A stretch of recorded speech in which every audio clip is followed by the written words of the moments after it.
Sejam bem-vindos ao Espaço Opinião. Hoje começamos com a remodelação no Governo. Vamos então saber quais são os novos nomes para ministros e analisar um pouco também aqui qual será então o seu papel a partir de agora. Falamos do Orçamento de Estado para 2019 e do que já se sabe. Fazemos um balanço de um ano dos incêndios e o que mudou.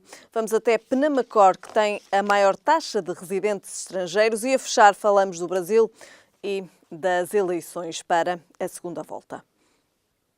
São então estes os temas que temos hoje em análise. Comigo em estúdio Manuel António Ribeiro. Manuel António Ribeiro, obrigada desde já pela sua presença. Manuel António Ribeiro, foi um fim de semana de mudanças no Governo. É verdade. Olá Helena, olá aos espectadores. Sim, mudanças significativas.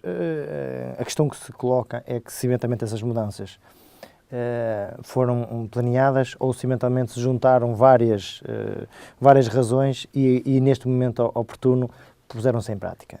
Eu tenho uma opinião pessoal que acho que alguns destes ministros também já tinham manifestado a sua intenção de saírem do seu exercício. E António Costa, por as mais variadas razões, e politicamente aqui, a meu ver, bem, tentou protelar todas estas, estes pedidos de cessação de funções para no momento mais adequado. Se calhar convém também, Manuel António Ribeiro, para quem está lá em casa, perceber quem foram então os ministros que foram substituídos e quem são, a partir de agora, os novos ministros, os novos nomes que irão então fazer parte do Governo. São estes quatro novos ministros. Eu começaria pelo ministro que já todos nós sabemos, estava uma pressão enorme, que é o Ministro da Defesa, Azeredo Lopes, que foi substituído, até porque já tomaram hoje posse ao meio-dia, e foi substituído por João Gomes Cravinho, um experiente na área da defesa, até por algumas funções que já desempenhou, e nomeadamente já foi secretário de Estado. Na economia, o ministro Manuel Caldeira Cabral, substituído pelo Pedro Silva Vieira, e aqui uma nota de que Cisa Vieira acaba por, adicionar ao seu Ministério, como Ministro Adjunto, o Ministério da Economia. No caso da saúde, Adalberto Campos sai e entra Marta Temido. Também sob forte contestação. Sob forte contestação. Por último, a cultura, Luís Filipe Mendes, substituído por Graça Fonseca. Ou seja, nós temos estes quatro ministros que saem e estes outros quatro que entram. Como é que foi? Como é que avalia esta remodelação levada a cabo por António Costa? Eu vejo esta remodelação de acordo com vários aspectos. O primeiro aspecto é que escolhe o momento mais adequado, que é a um ano das eleições, faz uma remodelação, porque vai aprovar o Orçamento de Estado, brevemente, depois de aprovar o Orçamento de Estado, está em campanha eleitoral, ponto final. E com esta remodelação, o que é que consegue? Consegue que todos aqueles ministros que estavam com alguma contestação, só há um que sobra, que é o caso do Ministro da Educação, que continua com forte contestação, nomeadamente através dos professores, mas todos estes têm aqui algum passado que, pelas mais variadas razões, na minha opinião, demonstraram a intenção de terminar as suas funções. Ora, António Costa reúne todos estes encontros e todas estas, alguma contestação, quer na saúde, quer na cultura, nomeadamente até pela atribuição de fundos e verbas a este Ministério, que o então ex-ministro da Cultura não demonstrou muita satisfação. O caso do Ministério da Economia, que foi um ministro pouco interventivo, um ministro com pouca... Quando o Ministro da Economia normalmente é um ministério com grande impacto num governo, este pautou por ser muito discreto, diria, aliás, António Costa até chegou a um momento que até ele deveria falar mais. Ora, esta transição, ou esta renovação, faz no momento em que passa de 17 para 16 ministérios, 17 para 17 ministros, assim aqui é, passa para cinco ministras, o que é dos executivos dos governos com mais mulheres no exercício das funções, o que para mim é, digamos, um aspecto favorável, mas o que era importante reter daqui é que esta remodelação não é só pelo facto de haver contestação, porque dissemos já um bocadinho o caso do Ministro da Educação, que está sob forte contestação, mas é uma renovação por um lado, de intenção própria e, por outro, uma renovação, uma frescura. O que é que prova esta remodelação? Eu acho que prova a continuidade, por um lado.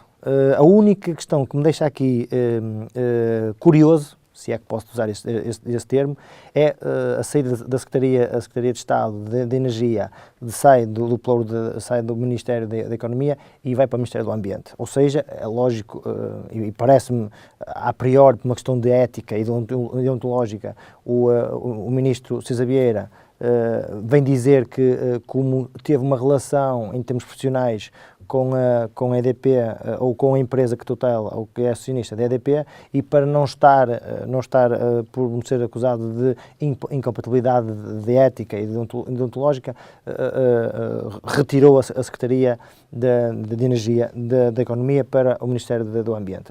Qual é a questão aqui que se coloca? É que a Secretaria de Estado de Energia tem tido um papel fundamental, e aliás nós vamos falar daqui a um bocadinho sobre algumas principais, digamos, medidas que estão então presentes no Orçamento de Estado para 2019 até agora. E uma delas tem a ver a componente energética. Ora, temos de ser sempre sinceros, o Secretário de Estado, Jorge Sanches, que não sabemos se vai ser ou não reconduzido na Secretaria de Estado, porque com a mudança dos ministérios e com a Secretaria de Estado a deixar de estar sob este Ministério, automaticamente eles cessam funções e terão que ser novamente nomeados se forem reconduzidos na próxima quarta-feira. Ora, esta é a minha curiosidade, porque nós sabemos que o Ministro do Ambiente está, não diria sob pressão, mas tem já alguns dossiês difíceis, do qual também tem tido alguma contestação. Falámos sobre a indústria do papel, falámos sobre os transportes e agora vai ter a energia. Ou seja, e por isso é que daí a reformulação do Ministério do Ambiente e Transição Energética. Ou seja, digamos, quase que dois ministérios dentro do Ministério, e tenho curiosidade para ver como é que este ministro vai se relacionar com um dos principais fatores que vamos ter no próximo ano, que é a negociação desta transição energética, até para cumprirmos não só as metas que nós comprometemos em Paris, bem como também a redução da fatura energética. Em resumo, o que se retira desta renovação, contrariamente a alguns comentadores, e analistas, eu acho que é uma renovação, digamos, normal, em que António Costa precisa nesta reta final, porque o orçamento aprovado começa em campanha eleitoral e precisa ter estabilidade dentro do seu executivo, e reúne-se de quem? De pessoas politicamente mais fortes. Não só politicamente, bem como da sua confiança. Ora, para quê? Para dar estabilidade à sua equipa para o próximo ano. Rui diz que, de facto, aqui também António Costa seguiu o conselho do PSD. Podemos encarar esta remodelação assim, desta forma? Eu diria que esta remodelação, que eu acho que não é de 4, mas é de 5, em que o ministro, João Matos Fernandes, acaba por também ser um ministro aqui objeto de uma remodelação através por ter agregado a transição energética. Eu diria que o Rui Rio e a oposição tem esta necessidade de dizer que isto é por estar fragilizado o executivo, então há que substituir esses que estão fragilizados. Repare,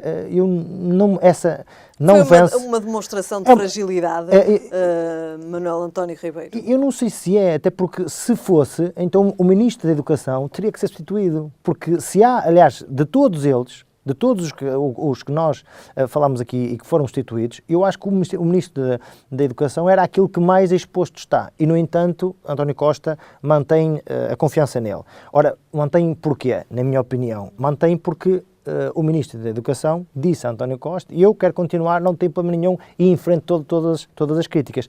Relativamente aos outros, eu tenho algumas reservas e acho que os outros estiveram, digamos, de acordo com as suas ideias, de acordo com os seus princípios, entenderam que já não estão reunidas as condições para continuar no seu exercício e então apresentaram a demissão e António Costa reúne neste momento para fazer essa renovação. Muito bem. Manuel António Ribeiro, passamos então ao próximo tema. Falamos do Orçamento do Estado para 2019 e aquilo que já se sabe então do Orçamento do Estado para 2019 e aquilo que são de facto então as principais propostas deste Orçamento do Estado para 2019. E podemos começar precisamente assim, Manuel António Ribeiro. Quais as principais propostas deste Orçamento do Estado para 2019 que estão então neste documento? Helena, são várias. Vai ser um Orçamento de Estado em que não vai agradar a toda a gente. É um Orçamento de Estado que claramente vai continuar a restabelecer recursos às pessoas, nomeadamente as progressões nas carreiras, os aumentos que virão a partir de janeiro, ou seja, há uma reposição dos rendimentos que foram retirados no tempo da crise. Pronto, e em 2019 é um ano em que vão ser operacionalizadas as reposições. Mas eu destacava algumas destas medidas e uma delas que eu acho que é feliz é o teto máximo das propinas, ou seja, uma altura em que, e esse teto vai passar para 856 euros, numa altura em que já ultrapassa os 1.000 euros, que é um valor considerável para muitas famílias.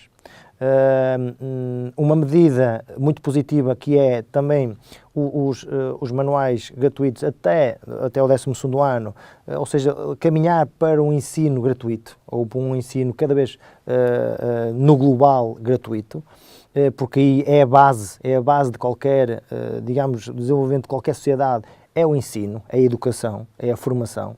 E acho que nestes duas medidas são muito positivas. Nós temos, numa altura em que o alojamento é caríssimo e há um peso assegurado, um peso associado a que os alunos possam, os filhos dos pais possam estar a ter um curso superior.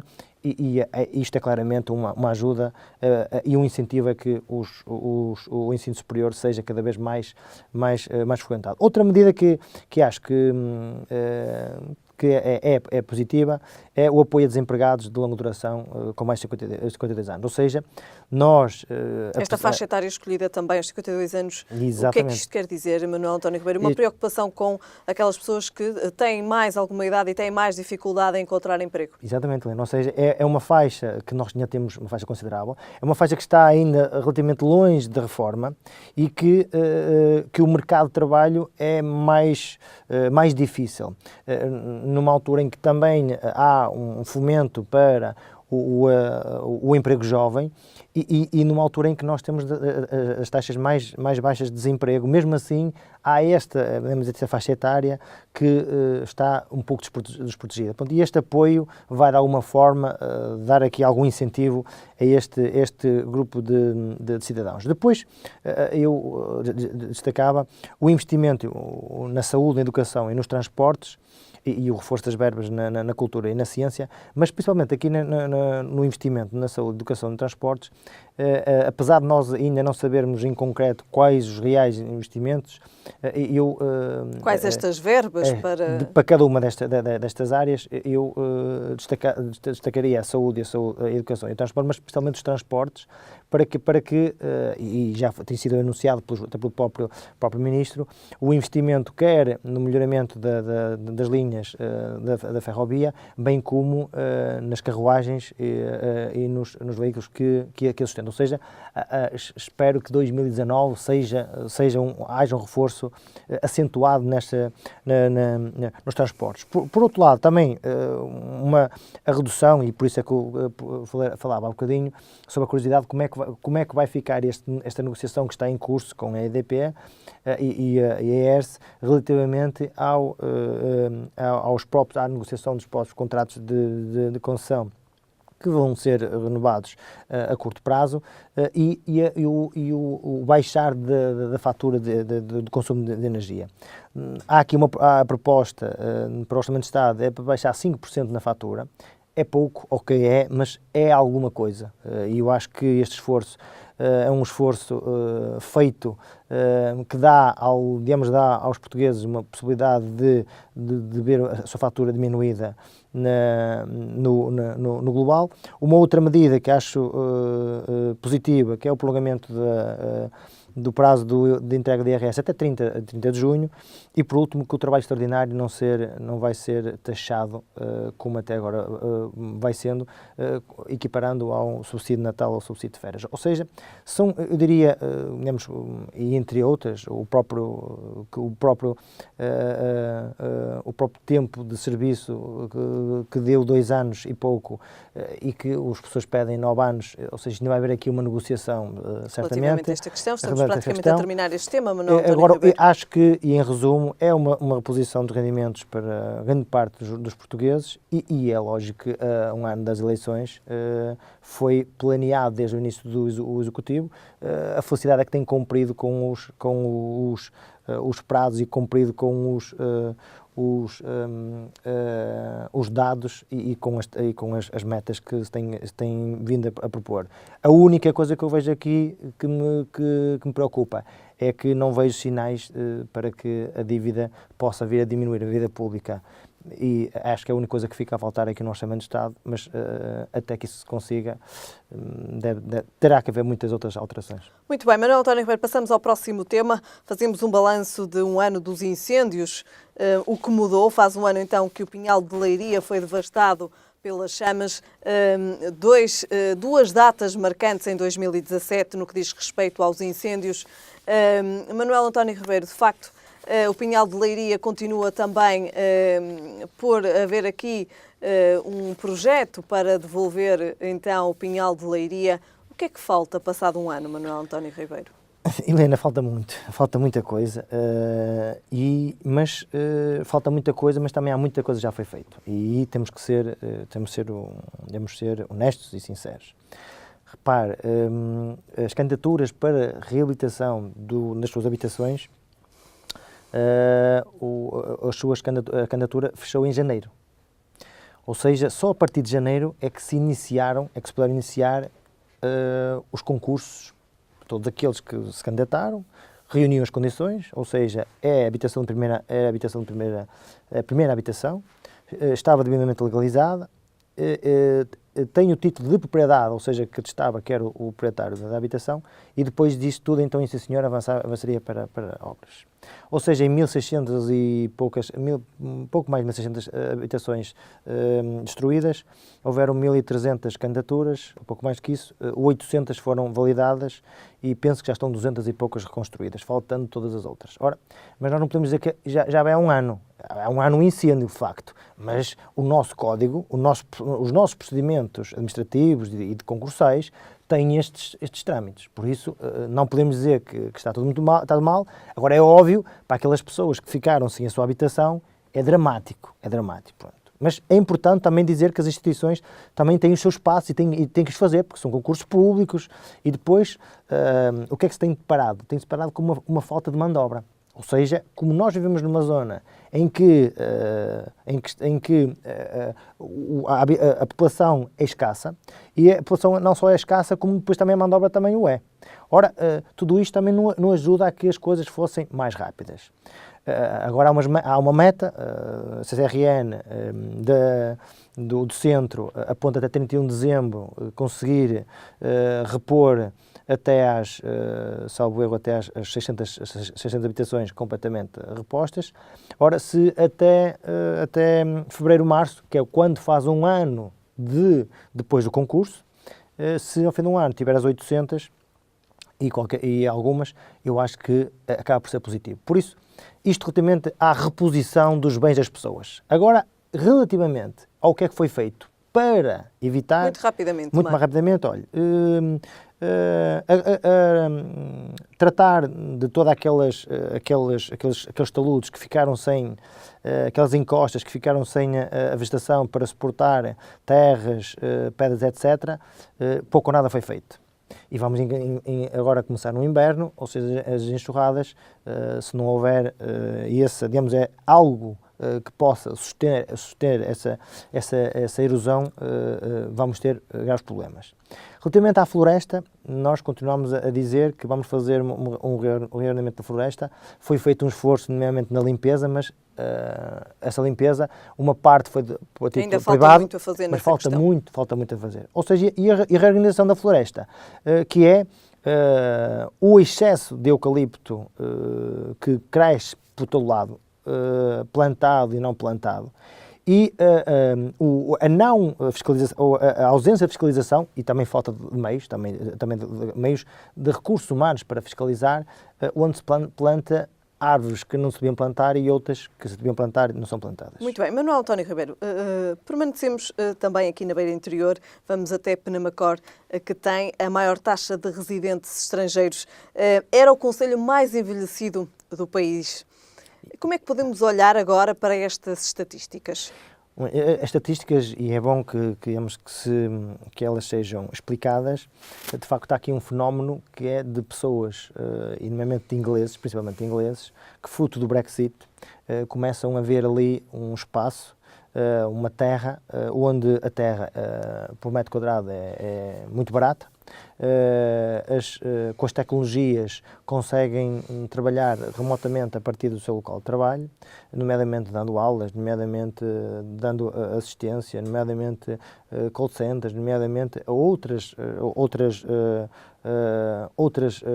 áreas, que fazendo projetos, criando páginas, etc., a partir de um ponto de rede instalado em sua casa. Ora, com o custo baixo que é comprar terra, digamos, naquela região do país, como aquela e muitas outras, o estrangeiro vê aqui, diria, uma oportunidade de paz, sossego, qualidade de vida, e com um terço do investimento que teria que fazer nos países oriundos, onde são. Ora, nós temos aqui uma possibilidade de pegar nestes recursos.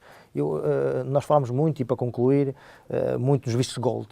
Isto são um visto gold por iniciativa própria, ou seja, são pessoas que têm algum dinheiro, que compram e que as estão a investir no interior do país. Estão a investir no interior e acabam por... E a combater o envelhecimento. O envelhecimento e a desertificação, porque passam a ter os espaços habitados, limpos, com vegetação cortada e tratada, e passam a ter uma integração, digamos, social de bom agrado. Aliás, o Presidente da Câmara até inclusive veio dizer que quer criar até postos de wireless, com uma aposta forte nas tecnologias, para que estas pessoas possam ter condições tecnológicas para poderem estar lá e trazer ainda mais pessoas. Muito bem.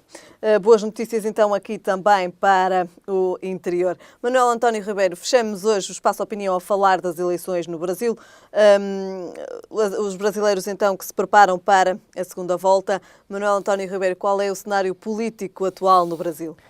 É um cenário preocupante. É um cenário em que a violência cada vez... Aliás, ainda há dias, mais uma morte de alguém que fazia campanha, e eu acho que isto não pode valer tudo. Não pode valer tudo.